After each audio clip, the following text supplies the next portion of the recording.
哇！呢個好污糟，夏天又到啦，大家咪洗冷氣咧，洗冷氣就 WhatsApp 俾我哋啦。裝修諗碼頭睇梁師傅唔識頭，大家好，我係 ST 梁師傅。今日同大家嚟到邊度咧？呢個就係將軍澳廣場，大家全爆睇得多啦。咁我哋今次同大家睇局部裝修。咁啊，大家都知咩叫局部裝修啦，即係唔係全爆，就係局部分咁去做啦。咁我哋而家嚟到單位啦。咁我哋開始同阿 Ben Sir，Hello， 大家好。咁我哋就睇下呢度有啲咩局部法啦。嗱，首先做任何局部之前咧，我哋首先要做保護，就係好似地下。如果地下唔做嘅話咧，係要鋪一啲類似 fiber 板，又或者係中空板，但係建議啦，因為通常都係用呢啲 fiber 板嘅。點解咧？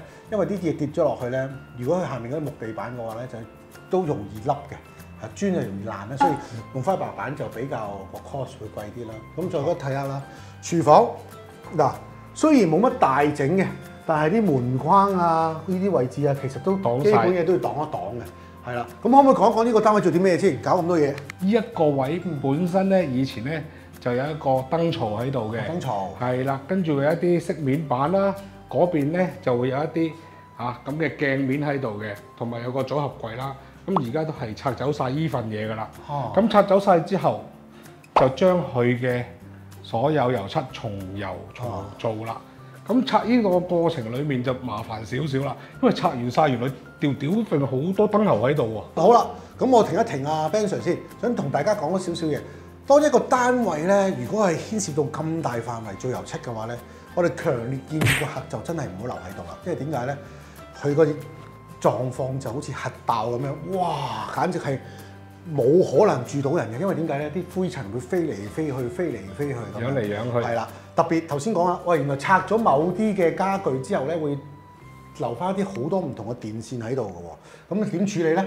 咁都會同人講翻，因為原先佢講嘅時候咧，都係表面清拆晒所有嘢，係唔知裡面暗藏咗咁多喉管啦例如好似有呢幾個掣，我哋打孖翻喺度就話，原來佢有啲燈槽啦、射燈啦，唔同一啲嘅電器用品嘅嘢所以我哋都擘低咗，我哋要將佢去跟翻線，去邊個掣位，我哋要去甩翻佢，跟住將佢收咗口去。咦？閃下閃下喎，我諗呢個都要換喎，即係。呢個係喎，有陣燈壞咗。有時啲嘢就係我哋見到啦，做下先會知嘅。有時喂，我交個單位嘅時候俾你着嘅喎，會有老化噶嘛。咁就係咁啦，所以大家要留意啦。唔係交咗嘅時候咧就唔會閃啊，就交完之後都閃都唔出奇嘅，大家要留意一下啦。好啦，咁除咗呢個做油漆之外啦，咁做冷氣機要包啦，因為油漆嘅話咧，去到冷氣機呢啲位置咧就會攝晒入去噶啦。係啦，大家要睇下。所以你見到。其實做工程嘅時候，個保護費係仲可能係已經係一個好大嘅數目嘅。點解？因為其實全爆嘅話咧，其實好多情況下係唔需要做咁多保護，係好似連呢啲窗台石都要保護。保護費你都係就算做好少嘅嘢，保護都係全屋噶嘛，唔會淨係保某樣嘢噶嘛。所以我哋做大維修、小維修都要預翻個保護費。我見到有少少唔同喎，咦？點解好似啲玻璃膠又有啲窗會有少少唔同咁樣嘅咧？係啦，嗱，今次呢個單位咧就有3個主導唔同做嘅。第一咧，客人咧就要求出邊入水，咁就要做翻窗邊嘅防水。我哋一般嘅窗邊防水，第一樣係講緊我哋窗框同埋石屎之間嗰個做翻窗邊防水。第二，客人如果有要求咧，就係玻璃。全部出邊嘅膠計翻晒重擠，咁第二種類型嘅，通常一般只會做外牆就可以抵禦到啲水入嚟㗎啦。第三，亦有客人真係需要，但係甚少嘅，都會做裡面，但係甚少，咁咧就裡面全部拖晒膠之後重擠，咁呢個第三樣，所以留意窗邊防水係唔包室內㗎。嗱，咁我想補充少少啦，因為啲觀眾咧可能覺得你太過專業啦。我用啲平民啲講啦，其實入水咧個窗咧咁大隻窗擋咗好多水啦，咁一般入嚟有幾個情況啦。第一就係窗同牆之間嗰條膠就係呢個位啦，有機會漏水入嚟。第二個位就係窗嘅玻璃呢啲位會入水嘅，呢個就係第二個位啦。第三個位就係個窗與窗之間夾口位啊。呢3個位喺出邊入水入嚟嘅機會就最大嘅，所以咧基本上如果講緊窗邊膠咧，大家要留意啦。就係頭先我講3個樓外牆範圍啊，外牆範圍㗎啦。好，繼續到你。好啦，咁啊，除咗我哋講緊做緊窗邊膠嘅防水之外咧，客人咧啲手掣啊都會做。咁留意翻啦，我哋呢隻手掣咧就我哋人稱嘅或者行內稱啦，叫做多點鎖啦。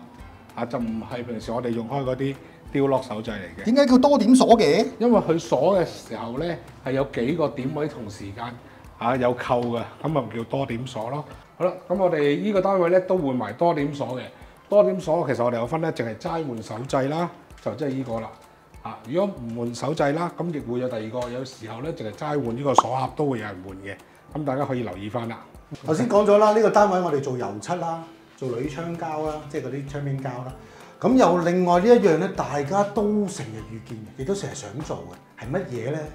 就係換櫃門啦。嗱，呢一個咧係好多人住咗好多年，又唔想換咗成個櫥櫃嘅時候，好多人都想，我想點樣換咗啲門咧？我哋呢度換角仔門咯。嗱，首先就話俾大家聽，換隻角仔門俾大家睇下先。嗱，呢啲就係原有嘅角仔門啦。咩叫角仔門？唔係食嗰啲角仔啊，就係呢啲角仔啊。嗱，換咗之後係咪靚？直情個感覺會唔同咧？大家會衍生到會諗乜嘢咧？我衣櫃啦，今次冇換，但係櫥櫃我哋有換，我哋睇下。櫥櫃咧，我哋換咗呢個款俾大家睇下嘅。大家睇到啦，連個櫃筒都唔同咗嘅。咁換呢個櫃筒咧，同埋換呢個飾面咧，大家會知道，換呢個好簡單啫，冇錯。但係咧，如果你要換埋呢兩個側邊嘅膠板咧，就變咗個工程變咗好巨大啦。因為點解咧？師傅要喺現場起咗呢條膠板去嘅，然後先再黐過再收邊嘅。所以咧，好多時候咧，啲客人都會選擇，我就係啲櫃筒唔係咁好啊，或者啲門唔係咁靚咧，咁啊純粹換咗啲門佢就算㗎啦。咁佢換之前同換之後個樣係咩咧？呢度就換好啦。換之前個樣係點樣㗎？我哋可以過嚟呢邊睇睇啦。換之前佢係一個櫃筒啦，呢啲櫃筒咧就跟原有嘅櫥櫃嚟嘅所以咧我哋換嘅時候就要跟個斗都要換埋啦，因為佢個路軌位咧未必可以用得翻呢一隻㗎啦。路軌壞咗，所以我哋換呢隻嘅時候就成個換晒。同埋佢呢隻板咧係扣落去嘅，就唔係好似我哋嗰啲平時啲門板咁樣拍咗埋嚟再收螺絲嘅所以都唔同。所以連個斗換㗎啦。係啦，跟住呢個咧就係我哋頭先講嗰啲門板啦，就係成個換㗎啦。咁我哋都會跟翻去度翻尺寸啦，睇下幾多分冚啦。譬如6分冚，我哋都要 set 翻跟翻一樣啲大細 size，咁你所以安裝翻到落去㗎啦。咁今次咧，我同大家分享一下啦，嗰幾樣嘢大家都好想做嘅就係咩咧？窗邊漏水嘅窗邊膠。第二，全屋嘅油漆。第三，想換嘅櫃門。其實呢3大類，其實每一個客人屋企都係我時時刻都想更換嘅噃。因為呢啲日常都會老化啦，都會使用到啦，所以佢嘅爛嘅機會咧係會出現嘅，老化機會係會出現嘅。係啦，咁所以都係呢啲係常見，大家見到一間。有時啲嘢唔使話樣樣做新㗎嘛，亦都慳住荷包，亦都係可能用咗一段時間先再換都未遲嘅。我諗呢個係啱啱俾大家個靈感，就可以咁樣去令自己住咗幾年之後買完層樓回下氣先。冇錯，回完氣我先再嚟嗰個大嘢嘅，咁亦都唔出奇嘅，大家會明白啦。係啦，咁今集我哋俾咗啲貼士大家啦，希望大家中意呢條片啦。我哋下集見，拜拜。想裝修同維修嘅你，快啲 WhatsApp 我哋啦！如果大家中意呢類家居分享影片嘅話咧，記得 comment、share、like 同埋 subscribe 我哋啦。